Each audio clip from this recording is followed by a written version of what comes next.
We have discussed the VBT concept, and today we will have the discussion on the drawbacks of the VBT concept, and we will be having the new concept that's called as the concept of hybridization. Concept of hybridization is very, very important when it comes to inorganic oblique organic chemistry. So इसको अच्छे से देख लीजिए. तो let's begin today. First I will start with the drawbacks of the VBT. ठीक है, and then we will be moving towards what's called as the concept of hybridization. अब ये देख लीजिए. Now see, we will try to explain the methane molecule by the concept of VBT. इस पे हम VBT का concept यूज करें, which is valence bond theory. ठीक है, अब यहां पे देख लीजिए आप, अगर मैं कंसेप्ट ऑफ VBT इस पे अप्लाई करूंगा तो उससे हमें क्या पता चलता है. पहले मैं कार्बन का इलेक्ट्रॉनिक कॉन्फ़िगरेशन लिखूंगा, which is 1s2 2s1 2s2 पहले मैं लिखता हूं, then it's 2px, then it's 2py, and then it's 2pz. Now you can put the electrons like this, indicating that there are two unpaired electrons with a central atom carbon. इसका मतलब यह भी है कि हमारे पास जो मॉलिक्यूल होना चाहिए था वो होना चाहिए था CH2, लेकिन असल में मॉलिक्यूल जो है वो CH4 है. अब VBT देखो क्या है, नाइट्रोजन में 3 इलेक्ट्रॉन्स अनपेयर्ड है तो 3 बॉन्ड्स बनते हैं. ऑक्सीजन में 2 इलेक्ट्रॉन्स अनपेयर्ड है तो 2 बॉन्ड्स बनते हैं. यानी इसका मतलब यह है कि जितने अनपेयर्ड इलेक्ट्रॉन्स उतने बॉन्ड्स. अगर हम वही कंसेप्ट यहां पे यूज करेंगे तो उसके हिसाब से यहां पे 2 ही बॉन्ड्स बनने चाहिए थे, लेकिन होता यह है कि कार्बन जो है, कार्बन एक्सेप्ट जो इसकी जो मैक्सिमम वैलेंसी है, यानी हर किसी मॉलिक्यूल में अगर आप अच्छे से इसको देखोगे तो यहां पे जो है 4 वैलेंसी है, यानी ये 4 बॉन्ड्स बनाने की टेंडेंसी रखता है हर किसी मॉलिक्यूल में. जब भी आप इसको ऑब्जर्व करोगे you will find that it's tetravalent. ये 4 बॉन्ड्स बनाता है. अब उसमें से सिग्मा बॉन्ड्स कितने हैं, पाई बॉन्ड्स कितने हैं, उनका नेचर कैसा है, दैट्स अ डिफरेंट स्टोरी, लेकिन ये 4 बॉन्ड्स बनाता है. अब जो इनिशियल कंसेप्ट ऑफ VBT था वो डायरेक्टली ये बोलता था कि नंबर ऑफ अनपेयर्ड इलेक्ट्रॉन्स, लेकिन उसके बाद ये चीज हुई कि उन्होंने बोला कि असल में क्या है कि अगर यहां पे 2 ही इलेक्ट्रॉन्स है तो 2 ही बॉन्ड्स बनने चाहिए थे, लेकिन लिनियस पॉलिंग ने इसको थोड़ा मॉडिफाई किया. पॉलिंग एंड स्लेटर ने जब इसको मॉडिफिकेशन लाई तो उन्होंने बोला कि देखिए अगर 2s और 2pz है, इनके बीच में प्रिंसिपल कॉर्नर नंबर सेम है. अब प्रिंसिपल कॉर्नर नंबर सेम होने की वजह से क्या है, एनर्जी डिफरेंस कम है, तो यहां से एक्साइटेशन एनर्जी जो है it can get excited to 2pz. लेकिन इसके लिए शर्त यह है कि जब जो एक्साइटेशन एनर्जी होगी, स्लाइटली जो डिफरेंस है उससे ज्यादा जब ये बॉन्ड बनाएगा उससे ज्यादा एनर्जी रिलीज आउट होनी चाहिए.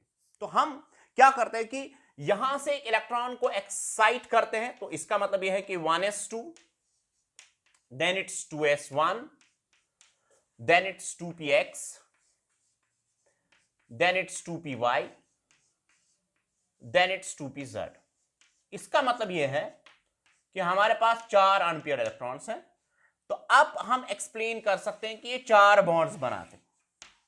Now it can form 4 bonds. ठीक है, and there is an excitation energy that's required for this, but that excitation energy is actually the outcome of that once there is a bond formation it should release greater amount of energy when there occurs the bond formation, because you see that 2 bonds has been put into extra. क्योंकि अगर आप यहां पे देखेंगे यहां पे 2 ही bonds possibility, लेकिन जब आप इलेक्ट्रॉन को एक्साइट करोगे तो उस टाइम पे 2 अनपेयर्ड इलेक्ट्रॉन्स और हो जाते हैं, तो उसकी वजह से एनर्जी ज्यादा रिलीज आउट हो जाती है. अब यह है कंसेप्ट. अब जब कार्बन जब हाइड्रोजन के साथ बॉन्ड बनाता है, क्योंकि हमारे पास अब टेट्रावैलेंसी तो एक्सप्लेन हो गई, और अगर हम मीथेन मॉलिक्यूल में देखेंगे, मीथेन मॉलिक्यूल में इसका 1s ओवरलैप करेगा with the down spin, hydrogen का 1s ओवरलैप करेगा with the down spin, hydrogen का 1s ओवरलैप करेगा विद द डाउन स्पिन, और हाइड्रोजन का 1s ओवरलैप करेगा विद द डाउन स्पिन. इस तरह से बॉन्ड फॉर्मेशन होगी, और आपको पता है कि एक एप्रोप्रिएट डिस्टेंस होना चाहिए जहां पे बॉन्ड फॉर्मेशन की पॉसिबिलिटी रहती है.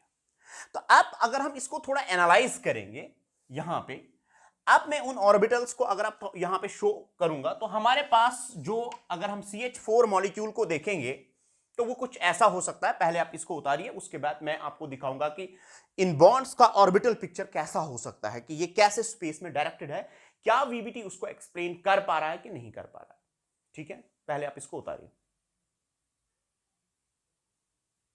आप इसको उतारिए, उसके बाद आई will have the orbital picture.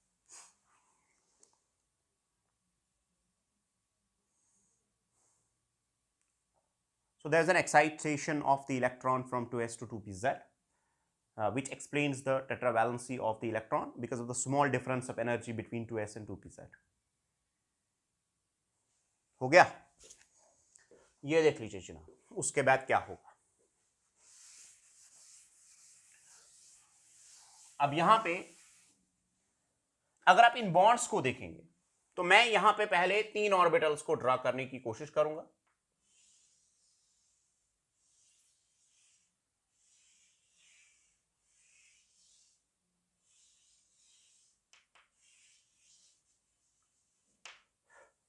Plus plus plus minus minus minus. ठीक है बेटा, this is 2pz, let us suppose this is 2px and this is 2py. One more orbital is there, that is s orbital. I cannot show here because अगर आप ऐसे इसको देखेंगे तो s orbital यहां पे है। मैं 3 को देखता हूं, उसके बाद हम बॉन्ड्स पे सीधे आते हैं। तो इसका मतलब यह है कि 2pz, 2px, 2py each contain 1 electron.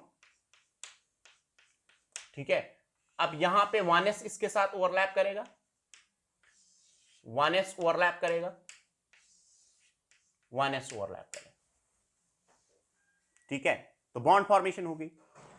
अब अगर हम अपनी VBT concept, pure VBT concept पे आते हैं, तो यहां पे एंगल जो होना चाहिए वो 90 होना चाहिए, क्योंकि px, py, pz के बाद ये परपेंडिकुलर ऑर्बिटल्स होते हैं, तो एंगल 90 होना चाहिए।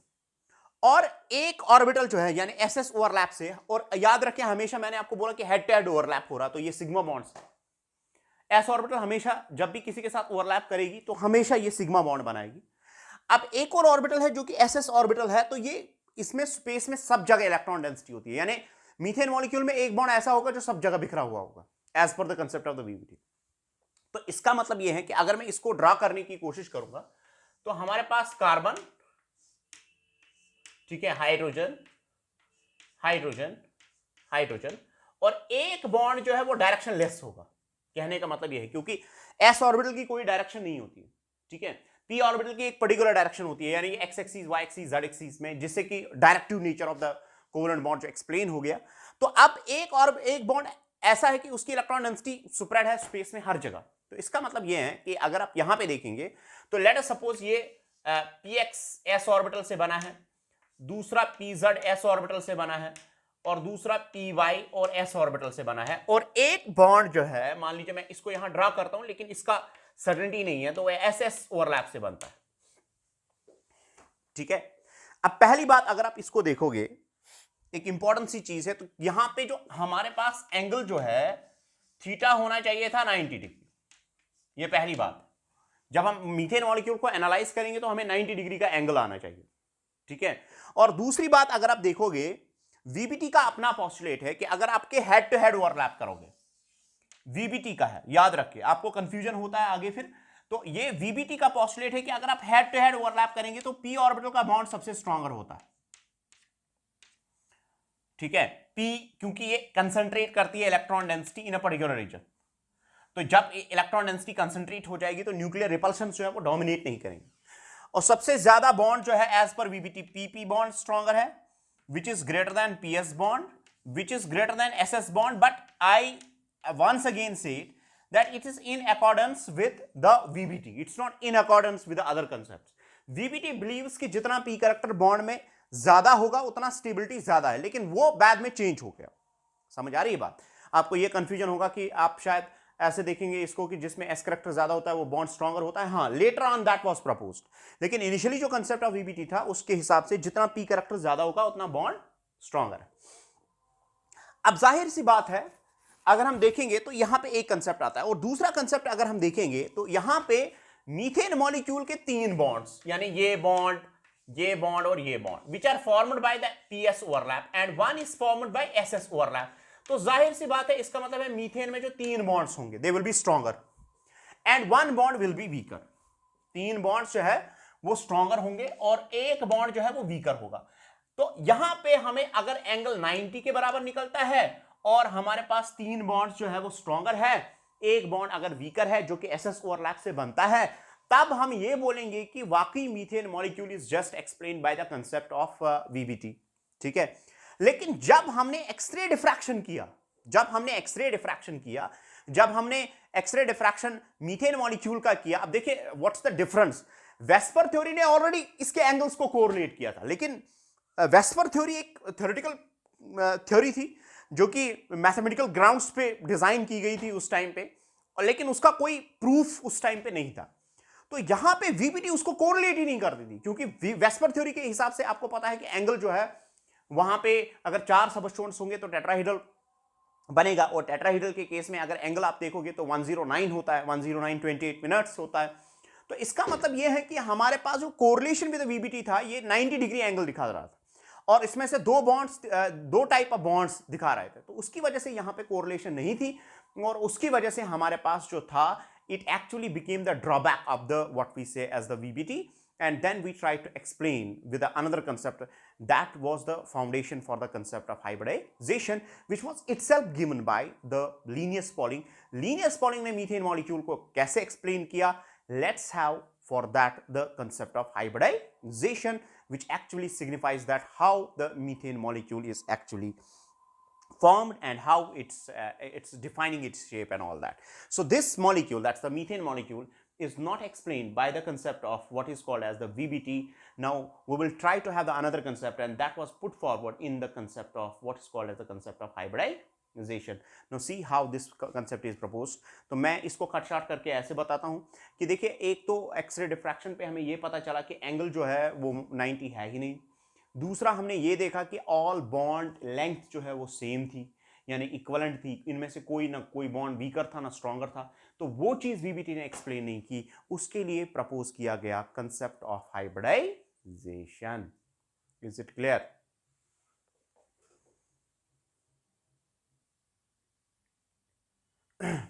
आप इसको उतारिए, then we will have the another concept that's called as the concept of hybridization, and we will try to find out that how methane molecule is explained by the concept of hybridization. ठीक है, उतारिए इसको।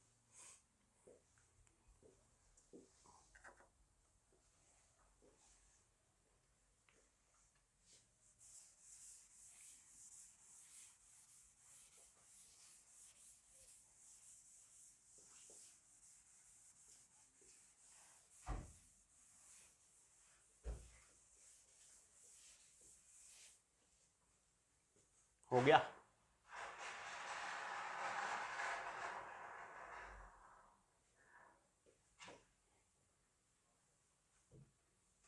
So let's have the another concept which is called as concept of hybridization. Now what's the concept of hybridization? Hybridization, ये देख लीजिए। पहले हम देखेंगे कि मॉलिक्यूल्स में हम क्या ऑब्जर्व करते हैं। ये हमारे पास मीथेन मॉलिक्यूल, हमने इसमें ऑब्जर्व किया एंगल जो था 109 था, और सभी जो बॉन्ड्स थे, सभी बॉन्ड्स जो थे वो इक्वलेंट थे, सबके सब बॉन्ड्स इक्वलेंट बराबर थे, जितना एक का स्ट्रॉन्ग था उतना दूसरे का भी, उतना तीसरे का भी। लेकिन ये चीज जो है कंसेप्ट ऑफ वीबीटी से एक्सप्लेन नहीं हुआ, तो लीनियस पॉलिंग ने एक नया कंसेप्ट दिया जिसका नाम है कंसेप्ट ऑफ हाइब्रिडाइजेशन।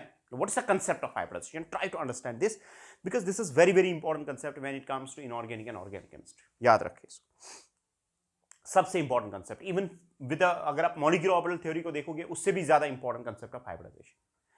देखिए क्या उन्होंने प्रपोज किया, उन्होंने बोला कि जब हम मॉलिक्यूल्स को ऑब्जर्व करते हैं,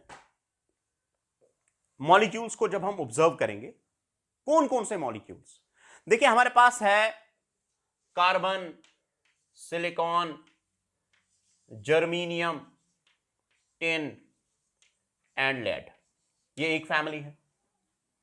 उसके बाद है नाइट्रोजन, फॉस्फोरस, आर्सेनिक, ठीक है, एंटीमनी एंड बिस्मथ। उसके बाद है oxygen, sulphur, selenium, tellurium and polonium. उसके बाद है fluorine. Then we have the next is fluorine, chlorine, bromine, iodine and एस्टेटिन।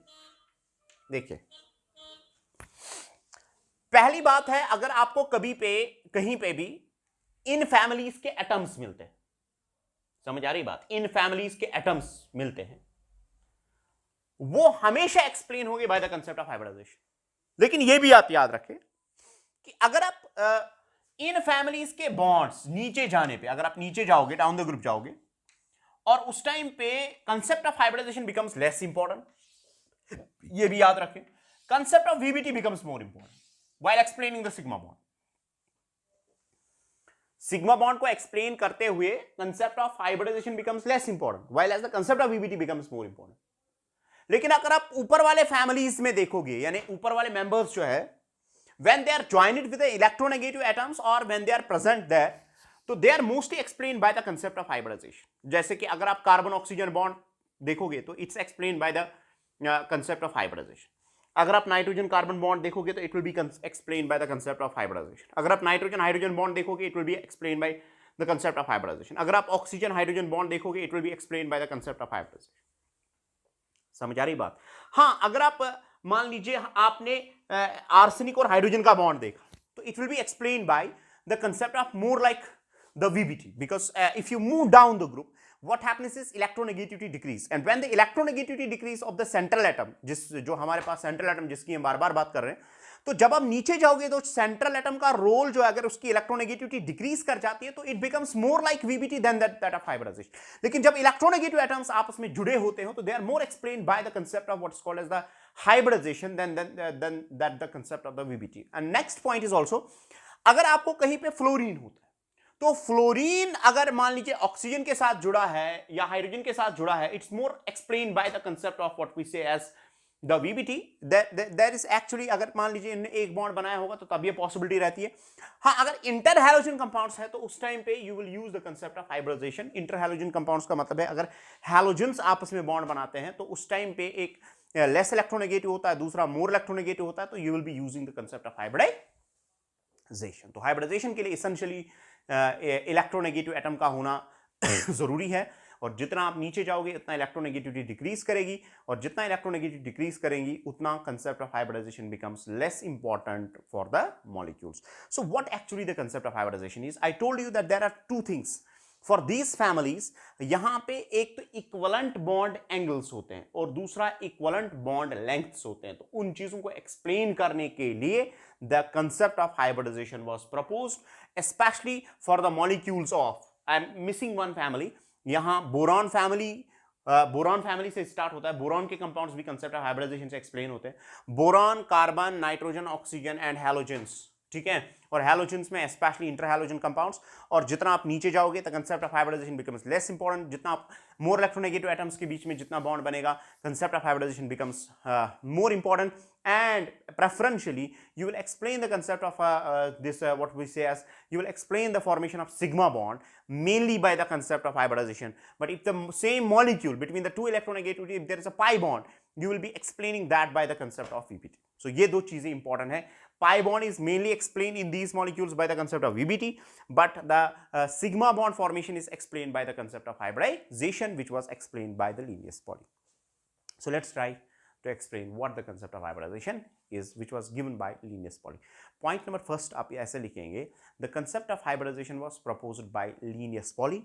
Second point आप लिखेंगे, can the concept of hybridization is explained to the sigma bond formation in certain families, like we have boron family, carbon family, nitrogen family, oxygen family and fluorine family. Fluorine में mainly interhalogen compounds में। जितना आप नीचे जाओगे, as we move down the group, the concept of hybridisation becomes less important. Is it clear? Now what is the concept of hybridization? Let's try to find out. See, ये आप उतारिए, उसके बाद we will have the concept of hybridisation.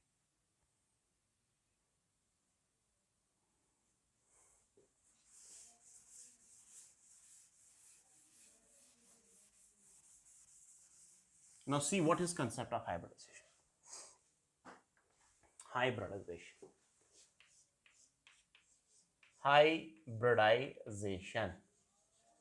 देखिए ये क्या propose करता है. हम मान लीजिए हम इसको एक्सप्लेन करना है CH4. अब किस पे अप्लाई करेंगे? कार्बन पे. ठीक है, मैंने आपको अभी बोला कि किस किस फैमिली को आप हाइब्रिडाइजेशन के थ्रू एक्सप्लेन करोगे. तो आप कार्बन पे यूज करोगे कंसेप्ट ऑफ हाइब्रिडाइजेशन. अब फिर से इलेक्ट्रॉनिक कन्फिगरेशन लिखिए. वो इलेक्ट्रॉनिक कन्फिगरेशन कौन? एक्साइटेड वाला. तो आप लिखेंगे 1s2 2s1 2px1 2py1 2pz. ठीक है बेटा, अब देख लीजिए यहां पे क्या होता है. कंसेप्ट ऑफ हाइब्रिडाइजेशन बोलता है कि बॉन्ड बनाने से पहले, मान लीजिए ये कार्बन है, हाइड्रोजन इंफिनिटी पे है, ये दूसरा हाइड्रोजन, ये दूसरा हाइड्रोजन, ये दूसरा है, तीसरा है, चौथा hydrogen. Now they are at infinity. We say at infinity there is no interaction between them. Now see what happens. Bond बनाने से पहले क्या होता है, जो ये एटम्स होते हैं, जो मैंने अभी बात बताया आपको, which is a central atom, इसमें कुछ चेंजेस होती है. It undergo certain changes. ये डायरेक्टली इनके साथ बॉन्ड नहीं बनाता है. जो इनकमिंग ऑर्बिटल्स होते हैं वो इसके साथ डायरेक्टली बॉन्ड नहीं बनाते, यानी pure S and P orbital directly take part नहीं करते. वो समझ आ रही बात. यानी जो pure S and P orbital है वो डायरेक्टली टेक पार्ट नहीं करता है, बल्कि कुछ चेंज होती है. What's that change? That's what is called as hybridisation. लेकिन चेंज ऐसी होती है, उसके बाद कुछ नई चीजें बनती है.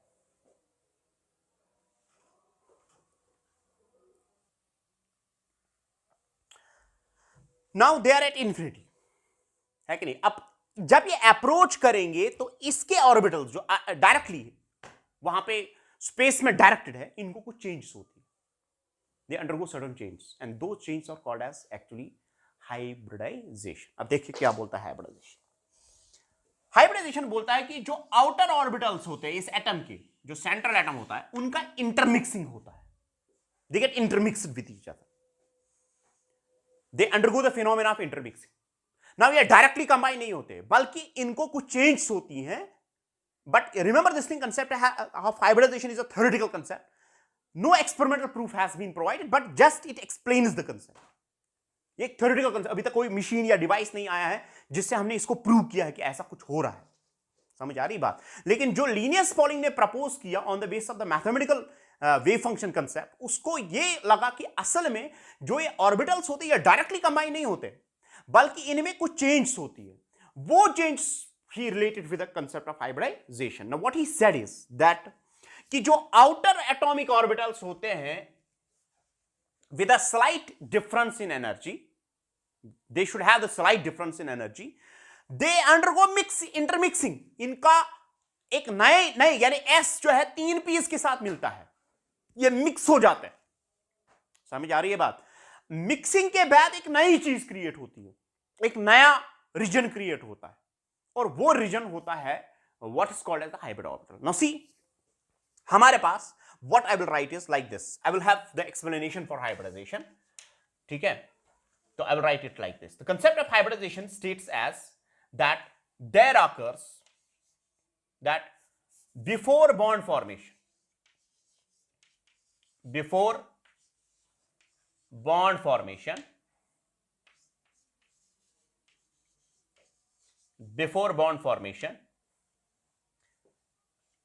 there occurs intermixing. There occurs intermixing of outer orbitals, outer atomic orbitals with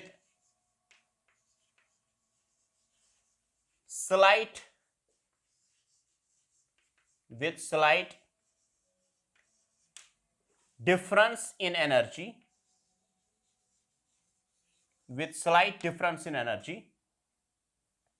there occurs intermixing of the outer atomic orbitals with slight difference in energy to create new orbitals with same shape and same energy. This is what happens inside. Now these will get intermixed because of the slight difference in energy, and they will create something. They will create something in the space which will be same. That means, in a simple sense, if I try to define what's called as a hybridization, इसका मतलब यह है कि actually जो what's called as the non-equivalent sets होते हैं, जो non-equivalent orbitals होते हैं. अब देखिए यहाँ पे S है, px है, py है, pz है, ये तो डिजनरेट है, लेकिन S इनसे डिफरेंट है. लेकिन ये ऐसा एक फिनोमिना हो जाएगा स्पेस में, ऐसा एक फिनोमिना हो जाएगा जिससे कि ये आपस में मिलकर एक नए ऑर्बिटल्स बनाएंगे. लेकिन उन ऑर्बिटल्स का सेम शेप होगा, सेम साइज होगा और सेम एनर्जी होगा. इसका मतलब यह है कि they will be defined as equivalent sets. So the non-equivalent sets combine, they undergo the phenomena of hybridization to create the new sets which are equivalent in space, and because of that the homogeneity of the bonds was actually discovered. Is it clear? Now what happens is like this, हमेशा याद रखिए, लेकिन आप इसको पहले उतारिए. So what we are doing is that the phenomena that before bond formation, when carbon has to form the bond, before that, बराबर जैसे आपके घर में अगर कभी शादी होती है तो शादी directly you don't go for the what we say as a marriage. आप क्या करते हो, you begin with the preparations, आप रिश्तेदारों को बुलाते हो, ठीक है, बाकी चीजें करते हो. वही फिनोमेना यहां पे होता है. घर तो सेम रहता है लेकिन उसको सजाया जाता है, एक नई डायरेक्शन दी जाती है. बिल्कुल वैसे ही ये जो एटॉमिक ऑर्बिटल्स होती है डायरेक्टली जो है वो कंबाइन नहीं होती है, बल्कि इनमें एक फिनोमेना होता है. वो phenomena is called as the hybridization, by means of which the non-equivalent sets are getting converted into equivalent sets, and that explains the homogeneity of the bonds and the angles. So that's what he says. Before bond formation there occurs intermixing of outer atomic orbitals. ये देख लीजिए, intermixing of outer atomic orbitals, लेकिन इनको होना चाहिए slight difference in energy so as to create the new orbitals with the same shape, with the same size, and with the same energy. What is important is the energy, because it's the energy which actually defines the orbital. समझ आ रही है बात? So in simple sense, what I will say is the hybridization is a phenomenon of creation of what is called as the equivalent sets from the non-equivalent sets, and that explains the homogeneity of the bonds and the angles inside the molecules. Is it clear? That's what we have to do. So see what happens. ठीक है, ये उतारा आपने. Then we will proceed forwards. आप इसको उतारिए.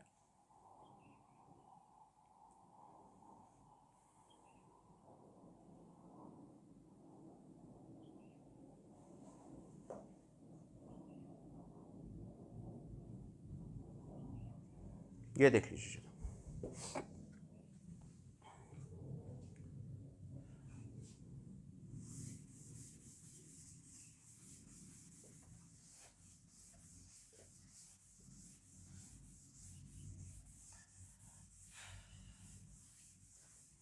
Now see what happens. So there is before bond formation, what is going to happen is carbon is undergoing the phenomenon of hybridization, in which we have the intermixing of atomic orbitals and the new orbitals are created. देखिए, अगर एक s orbital 3 p's के साथ combine होता है, एक नया set बनता है. मगर याद रखें, जितने ऑर्बिटल्स कंबाइन होंगे, जितने आपस में इंटरमिक्सिंग होंगे, उतने नए सेट्स बनेंगे. आपने सुना होगा there is a conservation of charge, there is conservation of what we say as the mass, law of conservation of mass, law of conservation of charge. But I say that there is one more conservation, that's called as conservation of number of atomic orbitals to form the hybrid orbital. जितने orbitals आपस में intermix होंगे, उतने नए orbitals बनेंगे. So the number of hybrid orbitals formed is always equal to the number of atomic orbitals intermixed. वो समझ आ रही है बात? यानी जितने ऑर्बिटल्स आपस में इंटरमिक्स, मान लीजिए अगर एक s 3 p's के साथ कंबाइन होगा तो sp3 बनेगा, अगर एक s 2 p's के साथ कंबाइन होगा तो sp2 बनेगा, अगर एक s 1 p के साथ कंबाइन होगा तो sp बनेगा. अब कभी कभार क्या होता है कि टीचर्स आपको फॉर्मूला देते हैं ठीक है, अब उस फॉर्मूला और जब आप एंट्रेंस में जाते हैं तो आपको इतने कन्फ्यूजन्स होते हैं कि बात ही नहीं। तो यहाँ पे पहले आप समझिए कंसेप्ट को, उसके बाद माई सेल्फ, मैंने खुद इसकी फॉर्मूला जो है वो डिज़ाइन की है, मैं आपको वो दूंगा जिससे आप किसी भी मॉलिक्यूल को एक्सप्लेन करोगे, उसका शेप एक्सप्लेन करोगे। अगर आपको कुछ भी नहीं आता है, अगर आपने हाइब्रिडाइजेशन और ये वो फॉर्मूला सीखी तो आप किसी भी मॉलिक्यूल को एक्सप्लेन कर सकते हो, बिलीव मी। लेकिन मसला यहाँ पे ये नहीं है मॉलिक्यूल को एक्सप्लेन करना, यहाँ पे मसला ये है कि आपकी कितनी अंडरस्टैंडिंग है जो आगे जाके आपको जरूरत पड़ेगी, because that's 11th is considered as a foundation. You can not do the tricks and techniques here, ठीक है। ट्रिक्स एंड टेक्निक्स जितना आप यूज करोगे उतना आपको आगे जाके फिर प्रॉब्लम हो जाएगी अंडरस्टैंडिंग। अब यहां पे देख लीजिए, तो मैं बोल रहा हूं कि अगर एक s3 पीस के साथ कंबाइन होगा तो उस टाइप पे नया बनेगा sp3, नया ऑर्बिटल बनेगा, नया ऑर्बिटल बनेगा। अब ये पहले देखिए, नई ऑर्बिटल जो है वो ऑफ द टाइप sp3 होगा, तो लेकिन कितने बनेंगे, बराबर जितने कंबाइन होंगे नए जो बनेंगे दे will B same of that. ये नहीं आप एक ही नहीं लिखोगे, नहीं, ये एक रीजन है, आप 4 रीजन्स बनने चाहे तो next will be also sp3, next will be also sp3, next will be also sp3। समझ आ रही? तो हमने 4 रीजन्स बनाए, sp3 sp3 sp3 type. Is it clear? Electrons का बिहेवियर सेम, जैसे ऊपर था वैसे नीचे भी है। Now see what's the difference, what's the difference, ठीक है। अब अगर कभी ऐसा होता है कि एक s 2 पीस के साथ कंबाइन होता है, समझ आ रही बात, तो उस टाइम पे sp2 sp2 sp2 एक रहेगा अनहाइब्रिडाइज्ड। अगर एक s एक p के साथ कंबाइन होगा तो sp sp 2 रहेंगे अनहाइब्रिडाइज्ड कार्बन पे। मैं कार्बन की बात कर रहा हूं, समझ आ रही बात? अब नए सेट्स जो है, मुझे बताओ क्या ये सेट्स इक्विवेलेंट है कि नॉन इक्विवेलेंट है? सब तो बराबर है, सब रीजन्स एक जैसे हैं, सब रीजन्स के साथ s कैरेक्टर उतना, जितना s कैरेक्टर है उतना p कैरेक्टर है। अगर आप sp3 में देखोगे यहां पे 25%, अगर आप किसी भी ऑर्बिटल में देखोगे तो s कैरेक्टर है, rest is the p character. So s character और p कैरेक्टर बराबर है। तो अब ये जो नए रीजन्स क्रिएट होंगे ये स्पेस में डायरेक्ट हो जाएंगे फॉर द बॉन्ड फॉर्मेशन, इन्हीं रीजन्स से बॉन्ड बनाए जाएंगे। वो समझ आ रही है बात? लेकिन आप देखिए what's the difference, what's the difference देख लीजिए। अगर हमने हाइब्रिड ऑर्बिटल जो है याद रखे, so I will have the number of atomic orbitals combined is equal to number of hybrid orbitals. Hybridization can be of the following types, बहुत सारे टाइप्स हो सकते हैं। एक है sp3, जब भी मैं बात करूंगा sp3 को तो आपको दिमाग में आने चाहिए 4 ऑर्बिटल्स। दूसरा है sp2, उसका मतलब है sp2 हमेशा होंगे, जब मैं sp2 बोलूंगा तो 3 ऑर्बिटल्स होंगे। तीसरा है sp, तो 2 ऑर्बिटल्स होंगे। फिर उसमें अनहाइब्रिडाइज कितना होगा, हाइब्रिडाइज कितना होगा, वो सारी चीजें आपको समझ आएगी। इसी तरह दूसरी है, अगर sp और d कंबाइन हुआ तो हम बोलते हैं sp3d हाइब्रिडाइजेशन, ठीक है। इसी तरह है sp3d हाइब्रिडाइजेशन में आपको दिमाग में आना चाहिए कि कितने ऑर्बिटल्स ने कंबाइन किए, कितने सेट्स नए बनेंगे, ठीक है। वो डिपेंड करता है, अगर आपको एक पता है, यानी अगर आपने sp3 लिखा तो इसका मतलब ही है 4 ऑर्बिटल्स कंबाइन हुए, 4 नए सेट्स होंगे। वो समझ आ रही है बात? ठीक है, इस पे थोड़ा फोकस कीजिए, अच्छे से जानिए, तो आपका केमिकल बॉन्डिंग अगर अच्छा होता है तो आगे जाके इंशाल्लाह आपकी जो ऑर्गेनिक या इनऑर्गेनिक केमिस्ट्री है वो अच्छी हो जाएगी। आई होप सो इंशाल्लाह, ठीक है। तो यहाँ पे this is now the set created. Now एक चीज याद रखिए, ठीक है, हाइब्रिड ऑर्बिटल जो होता है ना, इसमें 2 लूप्स होते हैं, that's the difference. One loop is a larger loop, another is a smaller loop, so it makes it different. अब अगर आप p ऑर्बिटल को देखोगे, p और p ऑर्बिटल को बराबर लूप्स, s ऑर्बिटल को देखोगे तो स्फेरिकल होता है, लेकिन जब ये और ये आपस में इंटरमिक्स हो जाते हैं तो नया ऑर्बिटल जो होता है इसमें 2 लूप्स होते हैं। एक बड़े लूप को, यानी लार्जर लूप को हम बोलते हैं bonding loop. What loop? It's called as bonding loop. Another जो स्मॉलर लूप होता है that's called as the anti bonding loop. So hybrid orbitals का जो शेप होता है वो हाइब्रिड ऑर्बिटल्स का एक बड़ा लोब होता है which called as the bonding lobe, एक छोटा लोब होता है which is called as the anti bonding lobe, ठीक है। So it has 2 lobes. Each hybrid orbital is actually having 2 lobes. One is the larger lobe, that's called as the bonding lobe. Another is the smaller lobe, which is called as the anti-bonding lobe. And this bonding lobe is actually used for the bond formation. Now, अगर मैं किसी भी hybrid orbital को यहाँ पे draw करूंगा तो इसके पास 2 lobes होंगे, एक स्मॉलर होगा, दूसरा बड़ा होगा, लेकिन हम यहाँ पे वो ऑर्बिटल दिखाएंगे, वो वाला लोब दिखाएंगे which is use for the bond formation, which is use for what? Bond formation. अब यहाँ पे देख लीजिए, तो आप इसको उतार सकते हो। So that explains the what we say as this lobe will be used for the bond formation. ठीक है, हो गया ये। अब देख लीजिए, मैं अब ऐसा करता हूं, मुझे बताओ एक चीज, अब अगर मैं ऐसे दिखाऊंगा, इसके साथ 1s कंबाइन हो जाएगा, इसके साथ 1s कंबाइन होगा, इसके साथ 1s कंबाइन होगा और इसके साथ 1s कंबाइन होगा। तो ये बन गया sp3 sp3 sp3 sp3 is it clear? तो अब हमारे पास सारे के सारे बॉन्ड सेम हैं। अगर सारे के सारे बॉन्ड सेम है तो इसका मतलब है बॉन्ड लेंथ्स जो होंगी वो सेम होगी। तो दैट एक्सप्लेन्स द कांसेप्ट। और हमेशा याद रखिए, अगर आपको sp3 हाइब्रिडाइजेशन होता है किसी भी मॉलिक्यूल में, अगर आप प्रिडिक्ट करते हो और 4 बॉन्ड पेयर्स होते हैं, तो angle is always 109। You can calculate that. I will give the formula later on.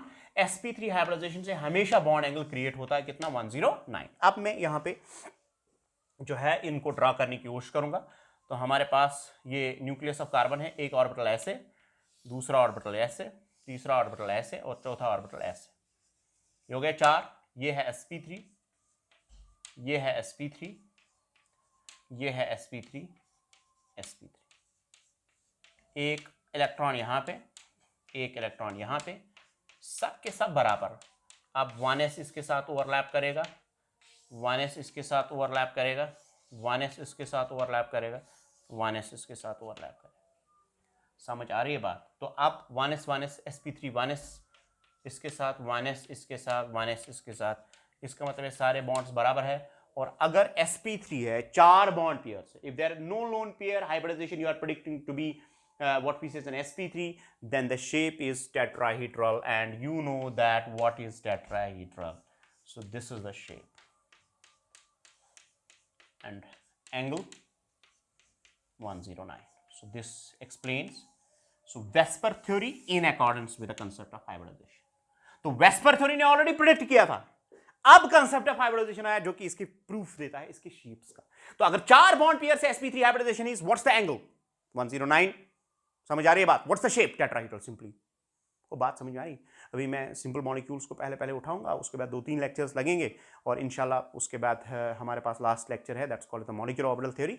उसको एक्सप्लेन करके इंशाल्लाह हम केमिकल बॉन्डिंग, जो कि सबसे बड़ा एज पर कुछ टॉपिक्स है, जो it's considered as one of the bigger chapter, ठीक है। तो ये एक बड़ा चैप्टर है केमिकल बॉन्डिंग, ठीक है। इसको एक्सप्लेन करने के लिए इसीलिए थोड़ा बहुत टाइम भी लगा, ठीक है। लेकिन मैं इंशाल्लाह कोशिश करता हूँ, क्योंकि अब 12th पार्ट जो है वो कंप्लीट हुआ है। अब मैं कोशिश करूँगा कि मेरा पूरा फोकस जो है वो 11th पार्ट पे रहेगा। तो इंशाल्लाह in coming days we will spend some time, quality time with you, ठीक है, ताकि आपके जितने भी कंसेप्ट्स हैं वो अच्छे से क्लियर हो और अच्छे से आप इंशाल्लाह आगे जाके जो एग्ज़ाम होगा उसमें आप अच्छे से परफॉर्म करेंगे। अपने आप का ख्याल रखिएगा, ठीक है। घर पे नींद कीजिएगा अच्छी तरह से जो आप करते हो, ठीक है। And wishing you the happy days ahead, ठीक है। तो बाकी जितना भी है वो हम इंशाल्लाह इसमें कर देंगे, आप टेंशन मत लीजिएगा। तो फिलहाल मैंने एक कंसेप्ट दिखाया हाइब्रिडाइजेशन, उसके बाद next we will be discussing so many molecules, ठीक है। आज इसका इनिशियल लेक्चर था। नेक्स्ट टॉपिक में इंशाल्लाह मैं इसके पॉइंट्स भी आपको लिखाऊंगा और इसके जितने भी इंपॉर्टेंट पॉइंट्स हैं वो मैं पहले डिस्कस करूंगा और उसके बाद हम डिफरेंट मॉलिक्यूल्स, और उसके बाद मैं एक टेक्निक भी आपको दूंगा जिससे आप किसी भी मॉलिक्यूल को एक्सप्लेन कर पाओगे।